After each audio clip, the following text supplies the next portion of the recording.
Hey there guys, welcome back to another video. Today we'll be talking about my experience with the Pixel 4 XL after 3 weeks.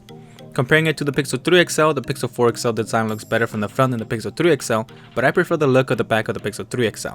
I like that the Pixel 4 XL kept a soft back, which is really nice, and it now has a matte border that provides a nicer grip.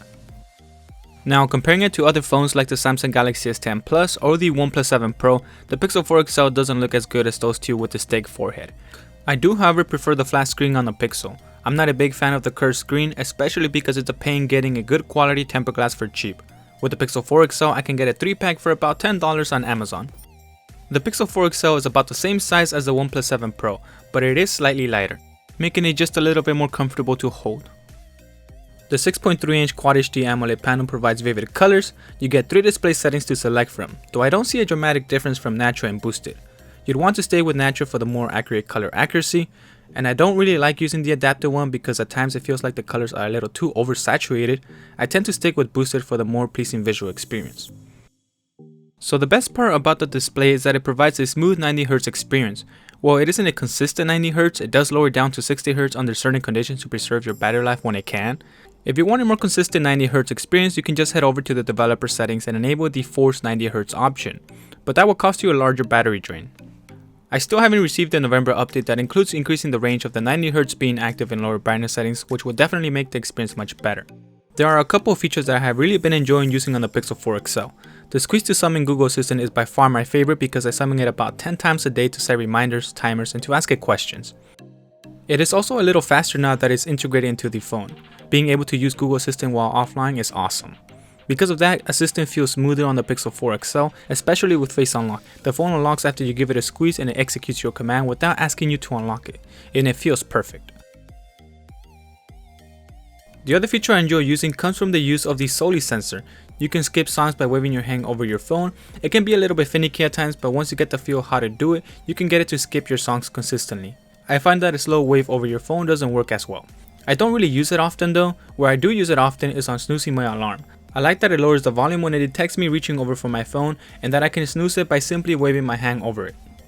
Where the Soli sensor works best is getting the camera ready for the Face Unlock. It feels so smooth, especially since it takes you directly to where you left off. The Face Unlock is great, though there's still the issue where it unlocks even with your eyes closed, and this shouldn't be a big issue unless you're always sleeping around people who are trying to get into your phone.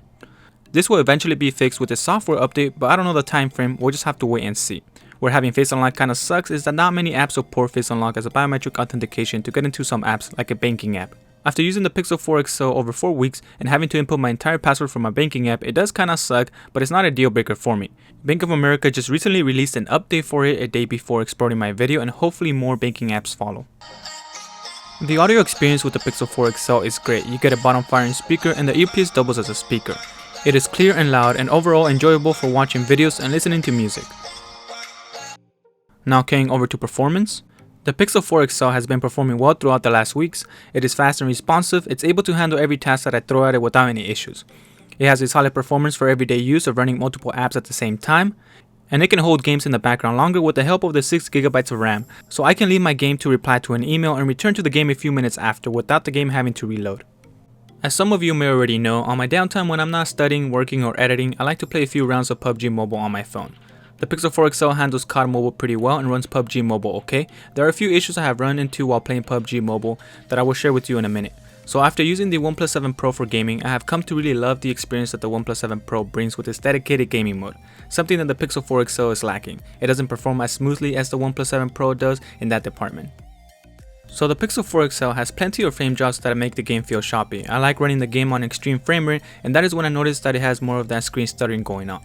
To make matter worse, my touch control randomly stopped working for a second.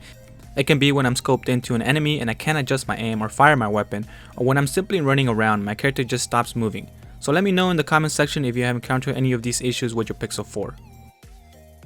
So this can get annoying at times when it does it often. I'm not sure what is causing it, but it feels like bringing down the frame rate down to Ultra or HD helps it out.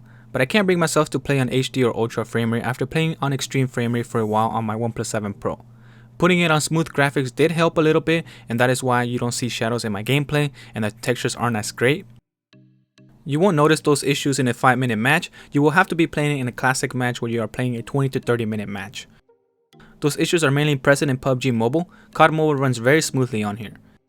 So if you're a streamer looking for a new phone to play PUBG Mobile or the new COD Mobile, I wouldn't recommend the Pixel 4 XL. I would recommend the OnePlus 7 Pro, especially with its dedicated gaming mode, where it disables the automatic brightness and it turns off your notifications from popping up on your screen and interrupting your gameplay. It also optimizes your phone for a better gaming experience, and it does this all automatically when you launch your game, and I love it.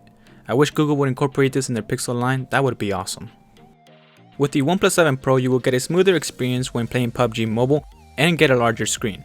So it took me some time getting used to playing on the Pixel 4 XL because of the unsymmetrical body with a thick forehead and thin chin. It has my buttons pushed more to the right or to the left depending on the orientation that I'm holding the phone. So I had some adjusting to do. So aside from the Pixel 4 XL not performing great with PUBG Mobile, the Pixel is fast and it's very responsive when I'm scrolling around. For everyday interaction, it works great. The experience is very smooth.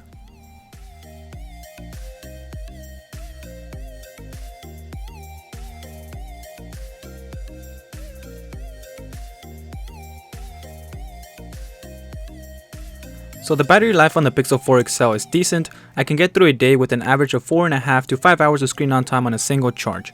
I have Bluetooth and location enabled on my smartphone all the time because of my smartwatch. This is with about an hour of playing PUBG Mobile or COD Mobile. When I disable the 90Hz refresh rate and turn off Bluetooth, I managed to get around 6 hours of screen on time, which is pretty good. I'll be keeping the 90Hz enabled. For me, the 4.5 hours of screen on time is okay. As long as it can get me through a day, I am satisfied, since I plug it right in at the end of my day. Coming from the OnePlus 7 Pro, I missed the warp charging that got the phone from 0 to 62% in 30 minutes, and it took 1 hour and 1 minute to fully charge. With the Pixel 4, you get an 18-watt charger that charges the Pixel 4 from 0 to 49% in 30 minutes, which is still nice but takes about 1 hour and 25 minutes to fully charge. One of the best reasons to go for the Pixel 4 is for the amazing camera. The shutter speed is fast and the processing is much faster than on the Pixel 3. A lot of you may be disappointed with this lack of a wide angle lens, which I honestly don't mind not having. I actually prefer the telephoto lens. I can get a good picture of the whiteboard from the back of the class with the telephoto lens. It gives me a good quality picture that I can quickly glance at and copy down later compared to the picture from the primary lens after zooming in on it. So for me it's useful, but for you it may not be as useful. The Pixel 4 XL takes great pictures 95% of the time. It's still not perfect, sometimes it produces different color temperatures of the same picture taken a few seconds later. It tends to do this more when the sun is low. The Pixel 4 XL tends to produce more of a true to life picture, so some pictures might not have that much of a color pop like you would get on the Samsung Galaxy S10 Plus. You will have to increase the saturation with your favorite phone editing app if you're looking for a more vibrant picture. What I have always liked about the Pixel camera is its take on portrait mode. It doesn't use the secondary telephoto lens to capture the picture like other phones do, like the OnePlus 7 Pro.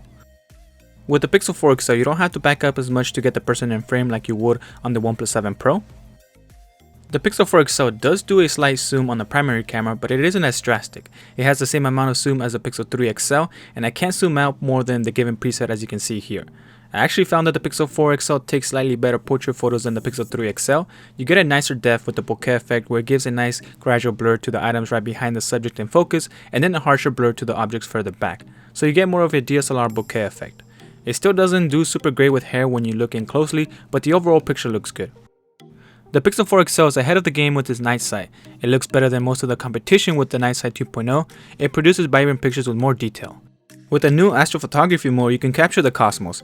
This mode will only show up when it's dark enough and the phone is completely still, so you will need a tripod to get the best shot. It would also work if you're leaning against a wall or something that gives the camera the view of the sky. It can take up to 4 minutes to complete, and with this you don't have to worry about the camera settings like aperture, shutter speed, ISO or white balance. It will do all of this automatically for you just like Night Sight does, but it would take a little longer. So here are a couple of pictures that I took in my backyard. I'm sure you can get a better picture if you go out camping in the woods since there won't be much city light interfering with your long exposure shot. So if you're interested in getting a Pixel 4 XL, I would strongly suggest picking one up on Black Friday. The Google store might have a Black Friday sale on it like it did with the Pixel 3 last year. Or other stores might give you a discount for Black Friday, and it's only a couple of days away, so I suggest waiting for it. The Pixel 4 XL is a wonderful phone with a couple of great features. Alright guys, so that concludes today's review. Thank you all for watching. Leave a like if you found the video helpful, and subscribe for more tech related videos, and I will talk to you on the next one.